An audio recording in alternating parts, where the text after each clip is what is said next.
நாலாவது, இப்போ மதங்கள்னு பேசும்போது பிரதானமான மதங்கள் கிறிஸ்டியானிட்டி, இஸ்லாம், ஹிந்துவிசம்லாம் இருக்கா மாதிரி ஒரு காலகட்டத்துல ரொம்ப முக்கியமான ஒரு மதமாக இருந்தது ஜோராஸ்ட்ரியர்கள். அவாதான் நம்ம பார்சீஸ், அவள ஒரு குரூப், ஒரு கம்யூனிட்டியை நம்ம பார்சீஸ் சொல்றோம்.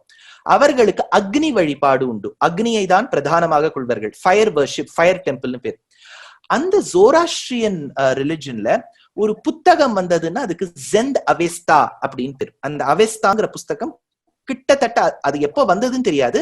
அதுல கிடைச்ச முதல் ஓலையின் அந்த பக்கம் வந்து கிட்டத்தட்ட 13-14வது நூற்றாண்டுல ஒரு ஓலை கிடைக்கிறது. அந்த ஓலையில ரொம்ப அழகா ஜியாகிரபியை பத்தி சொல்றா. இப்ப நம்ம ஒரு பிரசித்தமான ஒரு ஸ்லோகம் உண்டு, எல்லாருக்கும் தெரிஞ்சதுதான். கங்கேஷ்ச யமுனே சைவ கோதாவரி சரஸ்வதி நர்மதே சிந்து காவேரி ஜலேஸ்மின் சந்நிதிம் குருன்னு 7 புண்ணிய நதிகளை குறிப்பிடுகின்றோம். சோ இந்த 7 நதிகள், அதுக்காக தாமிரபரணி இல்லை, பயஸ்வினிங்கிற பாலாறு இல்லை, பெரிய ஆறு இல்லை, இப்படி எல்லாம் ஒண்ணுமே இல்லை, எல்லாமே இருந்திருக்கு. பெரிய நதிகளை பத்தி சொல்றா.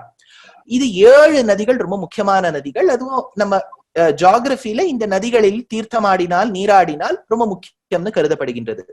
இதற்கு வடமொழியில் சப்த சிந்துன்னு பேர். பொதுவாவே சிந்துனா ஒரு நதி, சப்த சிந்துனா 7 நதிகள்